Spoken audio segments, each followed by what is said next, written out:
E é isso, cara. Agora você vai ter um cuiabano chegando, vai dar outra cara para a competitividade do Vasco. O Spinelli, para mim, vai contribuir, até pela quantidade de oportunidades que o Vasco cria. Esse cara vai contribuir. Eu vejo um. Se o Vasco conseguir encontrar a consistência defensiva, a entrega dos 11 no sistema defensivo, no quesito criação, esse time não me preocupa tanto.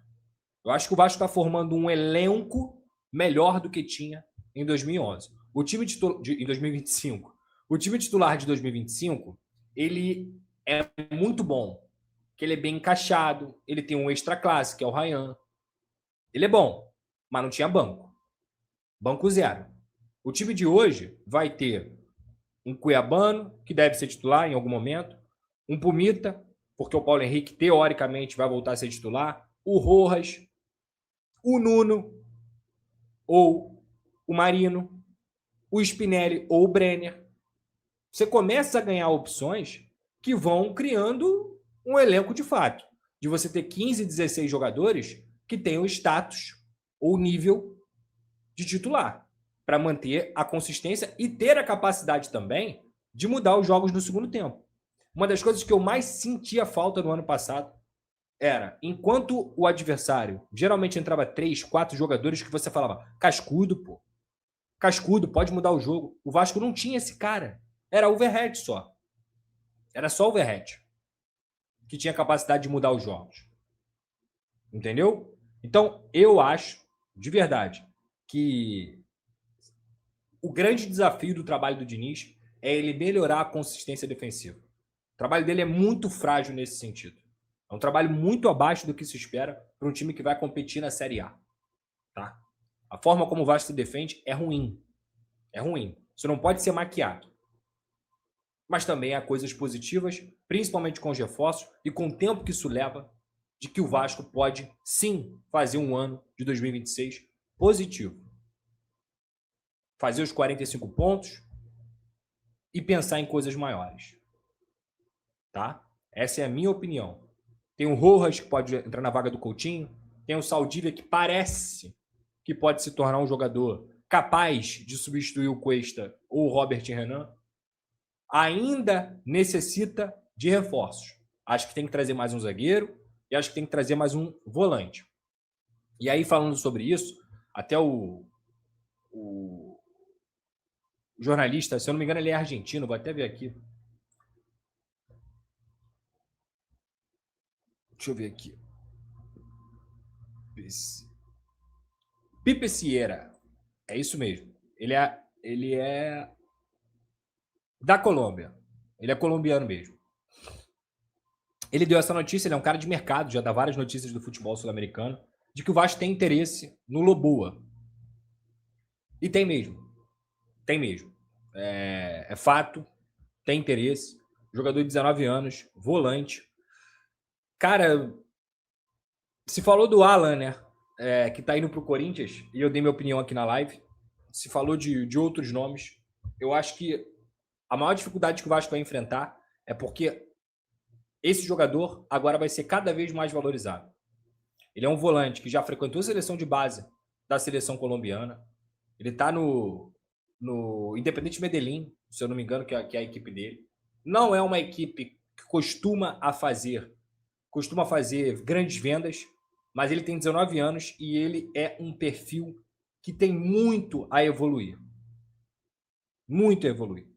Acho que ele é um atleta capaz de pegar um futebol brasileiro, de pegar um Vasco da Gama, de pegar um técnico que acredite nele e fazer ele subir de nível. Porque ele preenche espaço, ele é muito veloz, ele é muito intenso, é alto, tem passada larga, precisa melhorar um pouco nesse conforto de sair com a bola no pé, mas é um atleta que eu acho que o Vasco tem que olhar com muito carinho e tentar a contratação dele, sim.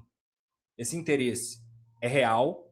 Hoje, a informação que eu apurei é que eles pedem algo em torno de 3 milhões de dólares, tá? Para poder negociar o Loboa. E aí o Vasco, se for fazer esse movimento, deve tentar um empréstimo com obrigação de compra. Sei que o Vasco já mostrou o interesse e já demonstrou isso para o atleta e para o clube, mas ainda não fez a proposta oficial. Acho que é um atleta que pode chegar muito, tá? Para poder ajudar o Vasco nesse sentido e para crescer aqui. Não é um atleta pronto para chegar e jogar. Só que o Vasco não precisa desse atleta pronto para chegar e jogar. Porque hoje a dupla de volantes do Vasco ela está formada, na minha opinião. É o Barros e o Thiago Mendes. O Loboa pode jogar de primeiro ou pode jogar de segundo. Mais até de primeiro do que de segundo. Mas ele é capaz, ele é técnico, ele tem habilidade. Então, para mim, é um movimento muito interessante do Vasco, totalmente diferente da minha visão sobre o Alan, tá? Sobre os outros nomes, nada, tá? Eu não tenho informação. O Loboa, eu confirmo, o Vasco realmente tem interesse nesse atleta, tá bom? Bem, ó, na Golcase você pode comprar um copo bonitão assim da SAF. Essa semana saiu uma notícia no UOL sobre a CBF ter comunicado informalmente o possível conflito de interesses em relação a o Marcos Faria Lamáquia, que é o filho do José Lamáquia, dono da Crefisa, enteado de Leila Pereira, presidente do Palmeiras. Essa discussão, ela existe, Pedrosa? Ela existe. Isso quer dizer que o Vasco não se sente assegurado juridicamente para seguir na negociação? Não. O Vasco se sente seguro para seguir na negociação. Uma negociação em termos avançados. O Vasco tem uma boa relação com a CBF, inclusive. Isso já foi colocado aqui em pauta várias vezes. Primeiro representante do futebol brasileiro na comissão, assim que o Samir Chald assume, inclusive o Vasco apoiou o Samir Chald nessa mudança do futebol brasileiro, é o Pedrinho que é convidado. Então o Vasco tem uma relação boa com a CBF. Acho que deveria ter uma relação até de maior cobrança em relação à arbitragem, mas a relação do Vasco é boa, a representatividade do Vasco é boa dentro da CBF. O ponto é, do ponto de vista jurídico, o Vasco se sente confortável para seguir a negociação. Aí entra política, aí entra um monte de coisa, mas, novamente, o Vasco, nesse momento, negocia com o Marcos Faria Lamáquia, que é o enteado da Leila Pereira. Ele não tem ligação de sangue, ele não tem relação direta com ela nesse sentido. Então, existem interpretações jurídicas nesse sentido. A do Vasco é que não há impeditivo para que a negociação continue. Então, o Vasco continua negociando com o Marcos Faria Lamáquia, que é não só herdeiro por parte do José Lamáquia, mas também herdeiro da família do Aloísio. Ele é filho da Júnia e é a família que criou o Banco Real, que vendeu o Banco Real, aí tem hoje o Banco Alfa, entre outros negócios, que o próprio Marco tem grana o suficiente para poder fazer. Se lá na frente a Leila não for mais presidente do Palmeiras, eles quiserem entrar em algum consenso em relação a isso, é outra história.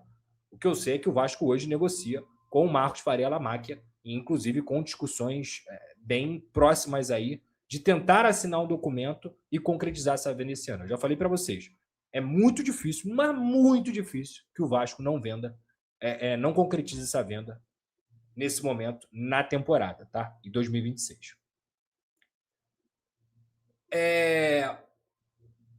Patrocínio Master.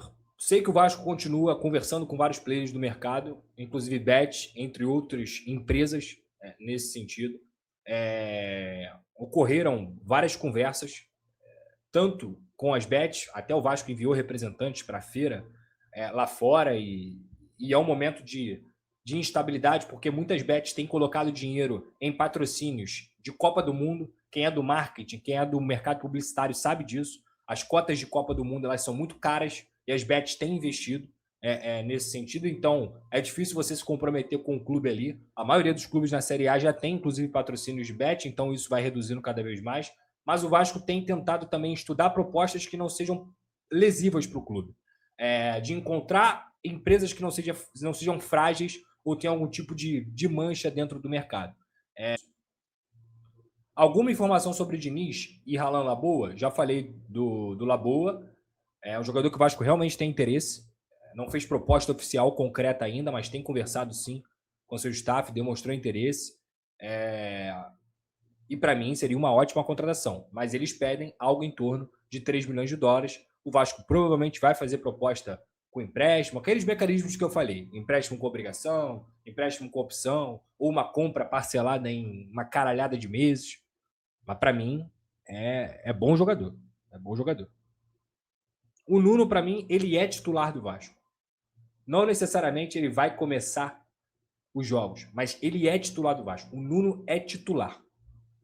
Ele é titular. Entrando como titular ou como reserva. Ele é um jogador extremamente capacitado tecnicamente, que é inteligente, preenche espaço, independentemente de qual formação o Diniz entra, ele sempre vai ter um status de titular na minha cabeça. O Nuno é muito bom jogador, cara. Muito bom. Valeu, Rafael. Éber Lucas. Fala, Pedro. E tá aí, você viu no instrumento as palavras do Lucas Pedrosa, analisando um pouquinho sobre o Vasco da Gama, querendo Loboa, isso mesmo, o Haaland Loboa, jogador ali do Independente Medellín, jogador de muita qualidade e que teria a possibilidade de chegar para ser o novo volante do Vasco. Eu acho que a galera ali pensa muito em, sei lá, tirar ali o foco de Hugo Moura, de Tietê, que não vem efetuando boas partidas com a camisa do Vasco. E o Loboa seria um jogador ali jovem, de muita qualidade, e que muitos chamam de novo Moisés Caicedo, jogador que hoje está na equipe do Chelsea e, assim, de muita qualidade. Eu acho que o Vasco estaria acertando demais fechando com esse jogador. Lembrando que o Vasco ainda tem mais uma vaga de estrangeiros que podem ser relacionados. Lembrando que pode ter 9 no seu elenco como relacionados, mas se você quiser ter 15, 20, pode ter, só não vai poder relacionar, só pode relacionar no máximo 9 jogadores. Então ali geralmente o teto é 9, 10, no máximo 11 para não deixar ninguém de fora. Então assim, a ideia ali é manter essa média ali de jogadores estrangeiros. E o Loboa seria uma boa oportunidade de mercado. O Pedrosa falou ali em 3 milhões de dólares. Cara, o dólar hoje tá 5,20 mais ou menos. 5, 15, vai dar uns 17 milhões de reais aproximadamente. Talvez com o tempo ele consiga evoluir e virar de 17, virar 40, 50, 70 milhões de reais. Então o Vasco, eu acho que valeria a pena fazer esse investimento. Peço a você que deixe o like, é muito importante para o nosso canal. Acione essa notificação para não perder nenhum conteúdo. Nossa meta é alcançar o mais rápido possível 70 mil, conto muito com a sua ajuda e também com a sua moral. Vou ficando por aqui, velho, tamo junto e é nóis! Fui!